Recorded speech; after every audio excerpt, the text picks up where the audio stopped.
하나님 말씀은 시편 69편 21절 말씀입니다. 시편 69편 21절입니다. 함께 읽겠습니다. 그들이 쓸개를 나의 음식물로 주며 목마를 때에는 초를 마시게 하였사오니. 아멘. 기도합니다. 하나님, 이 짧은 말씀에 깊은 의미가 전달되게 하시고 진리 안에서 구원의 감격을 맛보게 하시옵소서. 예수님의 이름으로 기도드립니다. 아멘. 시편 69편은 다윗의 기도입니다. 이 시편 69편의 전체의 내용을 다루진 않고요. 오늘은 21절에 나오는 그 내용을 통해서 그들이 쓸개를 나의 음식물로 주며 목마를 때는 초를 마시게 하였다라고 하는 그 내용은 다윗이 BC 1000년 전의 사람인데 1000년이 지난 후에 예수 그리스도의 십자가 순환을 통해서 그대로 이루어지는 예언적 메시지입니다. 십자가를 지고 가실 때 예수님께서는 그 쓸개 탄 포도주를 군병들이 전해주고 또 신포도주를 마시고 하는 그런 십자가 순환에 대한 예언적 메시지로 이 말씀은 그렇게 되어 있습니다. 왜 하나님은 사람을 구원하실 때 말씀으로 창조하시듯이 빛이 있으라 하면 그냥 빛이 있었고 하시듯이 왜 그렇게 쉽게 구원하시지 않는 것일까? 라고 하는 질문을 하게 되죠. 단순한 질문인데 제가 중학교 2학년 때 그 국어 선생님이 학생들에게 하나님에 대해서 별로 싫어하시는 분이셨어요. 하나님이 전지전능하다고 그렇게 말을 하지만 그거 다 뻥이야. 왜냐하면 하나님이 구원할 만한 능력이 있으면 다 구원해내면 되잖아. 구원받아! 이렇게 해서 구원하면 될 걸 가지고 우리를 구원하지 못하는 이유는 하나님이 전능하시지 않기 때문이야. 이런 이야기를 해요. 그래서 교회를 잘 다니는 친구에게 내 말이 맞아 틀려 이렇게 묻더라고요. 근데 그 친구가 정직한 대답을 하길 바랬어요. 근데 그 친구가 선생님 눈치를 보더니 예 맞습니다 그러더라고요. 그래서 얼마나 화딱지가 나는지. 다 기본적으로 우리 하나님께서 구원하시고 우리 인간을 대우하실 때 어떤 기계 버튼을 누르듯이 그렇게 자판기에 커피를 뽑듯이 그렇게 하시는 것이 아니라 인격적 존재로 다가오시기 때문에 그렇게 빛이 있으라 하듯이 인간아 구원받아라 라고 하는 식으로 던져주는 식으로 그렇게 우리에게 오는 게 아니라는 것이죠. 시편 68편 19절 말씀을 보시면 우리가 지난주에 살펴본 말씀입니다. 함께 있습니다. 날마다 우리 짐을 지시는 주 곧 우리의 구원이신 하나님을 찬송할지로다. 날마다 우리의 짐을 지시는 주 우리의 구원이신 하나님을 찬송할지로다. 하나님께서 우리를 구원하시는데 우리의 짐을 가져가심을 통해서 우리의 짐을 내려놓으신다라고 하는 의미예요. 그러니까 이것은 너희들의 인생의 짐은 없어져라 라고 하는 마법의 주문을 외우듯이 그렇게 우리를 구원하시는 것이 아니라 하나님께서 우리의 짐을 대신 자기의 짐으로 가져가심을 통해서 그와 같은 방법으로 우리를 구원하신다고 성경이 말씀하고 있는 것이죠. 그래서 하나님 편에서 대가를 치르지 않는 값싼 구원이 아니라는 그런 것입니다. 하나님이 우리의 죄를 용서하신다라는 것은 우리가 생각하는 것보다 하나님의 입장에서는 하실 수 없는 일이에요. 좀 어려운 정도가 아니고 하나님의 본성상 허락되지 않는 일이에요. 왜냐하면 죄에 대한 용서는 공의롭지 못한 일입니다. 어떻게 하면 사랑인 것 같지만 질서적인 측면에서 보면 공의롭지 못한 일이에요. 왜 공의가 중요할까요? 재판을 맡은 판사가 엄하게 다스려야 할 죄에 대해서 그냥 감정에 따라 내가 오늘 기분 좋으니까 다 무죄 판결 그래 무죄야 라고 선언한다면 그 재판장의 판결에 대해서 여러분 동의를 하실 수 있으시겠습니까? 예를 들어서 세월호 선장이라든가 또 선원들 유명한 씨와 그 일가들에 대해서 붙잡혔어요. 붙잡혀서 재판을 내려야 되는데 당한 피해자들이 있고, 그래서 이 세상에 어그러졌는데, 내가 오늘 기분이 좋으니까 무죄 이렇게 돌려보낸다면 여러분이 그 판결에 대해서 역시 재판장은 은혜롭고 사랑이 많아, 감동적이었어 라고 동의를 하시겠느냐고요. 그렇지 않을 거 아니에요. 분노가 일어나죠. 공의를 행해야 되는 위치에 있는 재판장과 심판장은 공의를 행하셔야 되는 거죠. 그래야 이 세상의 질서와 이 세상의 우주적 윤리가 이루어지고 죄가 관영되는 것을 막을 수 있는 것이죠. 하나님은 우주의 주권자이시고 재판장이십니다. 그가 죄에 대하여 심판하지 않는다면 이 세상의 질서는 무너지게 되는 것이죠. 여러분은 하나님이 우주를 다스리시는 분이시기 때문에, 그가 재판장이시기 때문에 그가 반드시 공의를 행하셔야 된다는 것에 대해서 이성적으로, 감정적으로 당연히 공감을 하실 것입니다. 그렇다면 나도 하나님의 공의의 심판을 받을 만한 그런 죄인인가? 라고 하는 그런 생각도 들 수가 있겠죠. 나는 예외가 아닐까? 라고 하는 그런 생각이죠. 몇 개월 전에 그 헐리우드 영화 중에서 노아라고 하는 영화가 나왔습니다. 데런 아로노프스키 감독의 주연은 유명한 배우죠. 러셀 크로우 그리고 엠마 왓슨. 이 영화가 개봉되고 나서 많은 사람들이 굉장히 성경적일 것이다 라고 기대하고서 이게 봤다가 많이 실망했어요. 근데 저는 역시 성경적이야 하면서 굉장히 기분이 좋았습니다. 그러니까 이것을 역사적으로, 성경에 말하는 역사적인 내용을 얼마나 사실적으로 담아냈느냐라고 그런 관점에서 영화를 보면 비성경적이라고 생각이 될 거고, 저는 그 사실적인 그런 거라기보다도 노아와 홍수를 모티브로 해서 성경에 말하고 있는 심판과 죄의 본질에 대한 신학적 고민을 그 영화 속에서 담아냈기 때문에 나는 참 이 영화가 잘 만든 영화고 성경적이다, 저는 그렇게 보았습니다. 제가 지금 말씀드리는 것은요, 창세기에 나오는, 성경에 나오는 그 노아 이야기가 아니고 그 비슷한 이야기지만 이 영화 속에서 이 주제에서 어떻게 다루는가를 짧게 좀 설명을 좀 드리겠습니다. 하나님께서 이 세상의 죄가 관영하자 물로 심판하시기로 작정을 하셨고, 그 가운데 심판 가운데 인류와 동물들을 보존하기 위해서 하나님께서 노아를 택하셨고, 그의 가족들을 또 그 노아의 배에 타는 여러 짐승들을 보존하고 계시죠. 보존하셨죠. 근데 배에 오르기 전에 노아가 짐승처럼 살아가는, 죄가 관영된 그 세상 속에 들어가서 그들의 모습을 보니까 그들과 똑같은 자신이 혐오스러워하는 그런 악함과 폭력성과 잔인성이, 그 교만함이 내 안에 여전히 도사리고 있다는 것을 발견하고서 자기 자신의 모습을 보면서 깜짝 놀랐어요. 그게 죄를 자행한 그들의 모습은 노아 자신의 그 본성적 모습이었던 것이죠. 그래서 깜짝 놀래요. 그리고 나서 고민에 빠집니다. 나의 행실과 상대적인 의로움이, 그들과 조금 좀 나은 삶을 살았잖아요. 상대적인 의로움이 구원의 조건이 되질 않고 나도 저들과 같이 똑같이 멸망을 받아야 하나님께서 공의를 만족시킬 수 있는 그런 거가 되겠구나 라고 생각을 하게 된 거예요.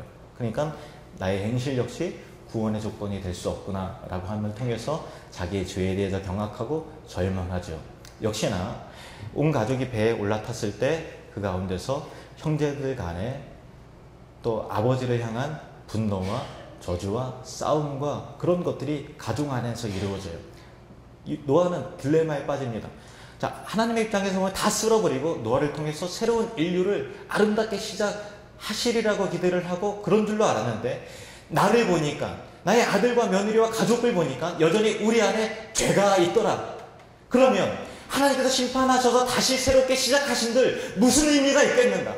어차피 이 세상은 죄로 다 관영이 될 텐데 이 세상은 무슨 의미가 있을까라고 하는 회의와 두려움과 자괴감에 빠진 거예요. 뭐가 문제죠? 하나님께 다시 새롭게 시작하지만 죄가 외부에 있는 것이 아니라 이 안에 있더라 라고 하는 절망감이었어요. 죄에 대해서 절망해 보셨습니까? 죄에 대해서 집요함과 그 은밀함과 그 교묘함에 대해서 몸소리쳐 보셨습니까? 죄에 대한 혐오함을 느낄 때 비로소 사람은 하나님의 구원의 놀라운 방법과 은혜와 사랑이 얼마나 가치 있고 중요한 것인가를 알게 되는 것이죠. 어제 우리 초등학교 3학년 성빈이가 해야 할 일을 하지 않아서 이제 아빠 엄마를 무척이나 열받게 했습니다. 근데 빨리 학습지를 하라 그래도 이게 세워라 내워라 30분이라도 1분 풀고 또 그 다음 문제 풀으라고 하면 10분이 나서 무슨 뜻인지 모르겠다 그러고 막 그래서 내가 조금 소리를 지르면서 야단을 좀 쳤어요. 너는 해야 될 게 있다. 그래 야단을 치니까 애가 조금 이제 억울했는지 아니면 좀 서운했는지 눈물이 글썽글썽 하면서 껌뻑껌뻑 하더라고요. 근데 그 옆에 있던 율빈이가 경건하게 찬양을 부르기 시작하는 거예요. 그러면서 제가 율빈이의 그 영적인 우월감을 나타내려고 하는 그 교만한 마음을 제가 간파를 하고 또 찬양 부르면서 하나님께 그렇게 찬양하는 저희가 뭐야? 저희라는 단어는 제가 안 썼어요. 형 약 올리려고 그러는 거지. 사랑하지 마. 그렇게 얘기를 했어요. 그러니까 찬양을 함을 통해서 영적인 우월감과 나는 형과 다르다 라고 하는 거를 나타내고 그리고 형을 약 올리려고 하는 그리고 또 아우 꼬셔 하는 그 쾌감이 찬양 속에서 경건한 찬양 속에서 묻어 나오더라고요. 근데 율빈이는 찬양을 불렀습니다. 근데 그 죄에 대한 교묘한 죄성의 심리를 제가 어떻게 간파하고 얘기를 했죠? 보였습니까? 보이진 않았어요. 표정도 굉장히 경건했어요. 왜 그랬죠? 똑같은 죄의 심리를 내가 갖고 있기 때문에 아는 거예요. 그 죄의 심리를 내가 갖고 있기 때문에 아는 것이고 지 이야기에 대해서 고개를 끄덕이는 분 여러분조차도 죄가 얼마나 은밀하게 우리 속에 들어와 있는지를 알고 계시기 때문에 아 맞아 라고 공감을 하시는 거예요. 인간은 그렇게 교묘한 존재예요. 저들보다 낫다 그게 아니에요. 노아가 이 세상을 보면서 그 죄성과 혐오스러운 악이 역시 내 안에 있고 노아 방주라는 이 배 안에도 죄가 환영한 그 처참한 모습을 보고서 절망했듯이 우리 행실을 봤을 때는 하나님께서 도저히 용서받을 수 있는 그런 존재가 아니라는 그런 것입니다. 하나님은 공의로우신 분이세요.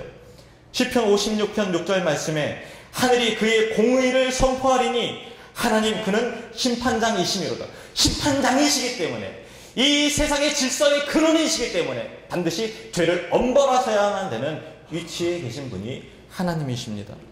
그래서 모든 사람은 그 앞에 다 서게 될 것이고 그의 심판으로 말미암아 지옥불에 떨어지게 될 것입니다. 시브리서 9장 27절 말씀입니다. 시작. 한 번 죽는 것은 사람에게 정해진 것이요 그 후에는 심판이 있으리니. 사람이 지고 가는 가장 짐 중에서 가장 무거운 짐은 죄의 짐입니다. 여러분의 인생의 가정의 짐도 아니에요. 경제적인 무거운 짐도 아니에요. 정말 큰 짐은 가장 근원적인 짐은 죄의 짐이에요. 왜냐하면 죄에 대해서 사망이라고 하는 지옥이라는 결과와 값을 반드시 치러야 되기 때문에 죄의 짐이 가장 무거운 것입니다. 요한계시록 6장 17절 말씀에 그들의 진노의 큰 날이 이르렀으니 누가 능히 서려 누가 하나님 앞에서 능히 당당하게 설 수 있겠느냐라는 것입니다. 시편 38편 4절 말씀 내 죄악이 내 머리에 넘쳐서 무거운 짐 같으니 내가 감당할 수 없나이다. 다윗의 고백이었습니다. 여러분은 하나님이 반드시 공의로운 재판장이어야 한다는 것에 대해서 공감하실 것입니다. 그러나 동시에 하나님이 공의로우셔야 되지만 나에 대해서는 우리에 대해서는 죄를 용서해 주실 자비로운 아버지이시기를 바라지 않으십니까?